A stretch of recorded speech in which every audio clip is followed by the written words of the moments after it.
તો આપણે જ્યારે બટેટું હોય છે એની ચિપ્સ બનાવવા માટે અથવા તો એના ભજીયા બનાવવા માટે આપણે જે બટેટું હોય છે એની પાતળી પાતળી જે સ્લાઇડ હોય છે કટ કરતા હોય છે, પણ જે આપણે આ જે ચાકુ હોય છે એની મદદથી આપણે બટેટાને આવી રીતે કટ કરતા હોઈએ છીએ તે જાડા પાતળા અને એક સરખા કટ નથી થતા.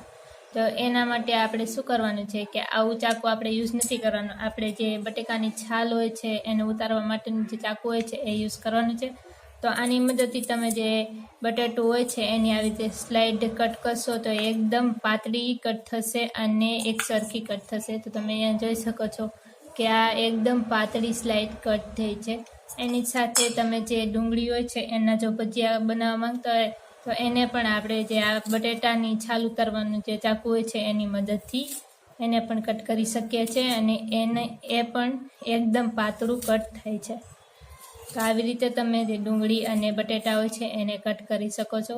તો તમને આ જે ટીપ છે એ કેવી લાગી મને કોમેન્ટમાં જરૂરથી જણાવજો. તો આની પછીની ટીપ આપણે જોઈએ.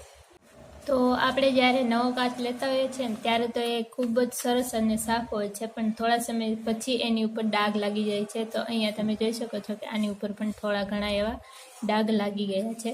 તો આ જે ડાઘ છે એને આપણે પાણીથી સાફ કરીએ તો વધારે જે આ કાચ છે એ વધારે ખરાબ થઈ જાય છે. તો એના માટે આપણે સૌથી પહેલાં તો જે આપણું કોલગેટ હોય છે એ લેવાનું છે અને એને થોડુંક જે આ કાચ હોય છે એની ઉપર આપણે લગાવી દેવાનું છે.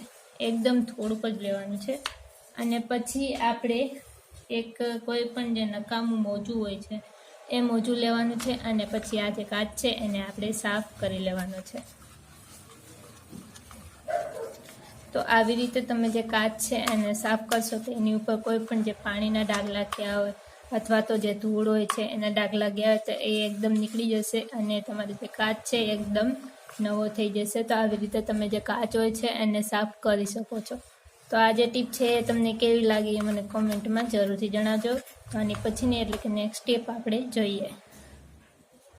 તો નેક્સ્ટ ટીપ મારી જે કોબીના પાન હોય છે એના માટેની છે. તો ઘણા લોકો એવા હોય છે કે જે લોકો સવારે ઉઠે અને પલંગની નીચે પગ મૂકે ત્યાં જ એ લોકોનો જે પગ હોય છે જે પગની જે તળિયા હોય છે એમાં ખૂબ જ દુખાવો થવા લાગતો હોય છે અને વૃદ્ધ લોકો હોય છે એને પણ આવું થતું હોય છે. તો એ લોકો માટે એક વસ્તુ હું તમને જણાવું. તો આપણે જે કોબીના જે પાન હોય છે એ લેવાના છે અને એની પછી આપણે જે કોઈ પણ ખાવાનું તેલ હોય છે એ એની ઉપર આવી રીતે લગાવી દેવાનું છે.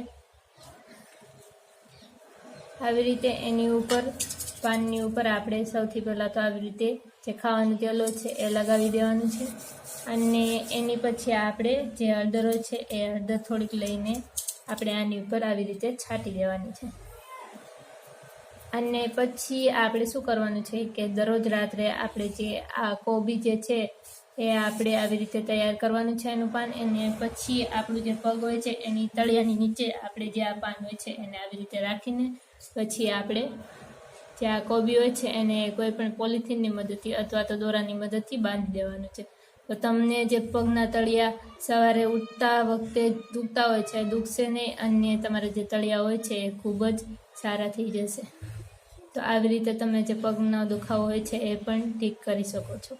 તો આ જે ટીપ છે તમને કેવી લાગી મને કોમેન્ટમાં જરૂરથી જણાવજો અને એની સાથે ચેનલને સબસ્ક્રાઈબ જરૂરથી કરતા જજો. તો આની પછીની ટીપ આપણે જોઈએ.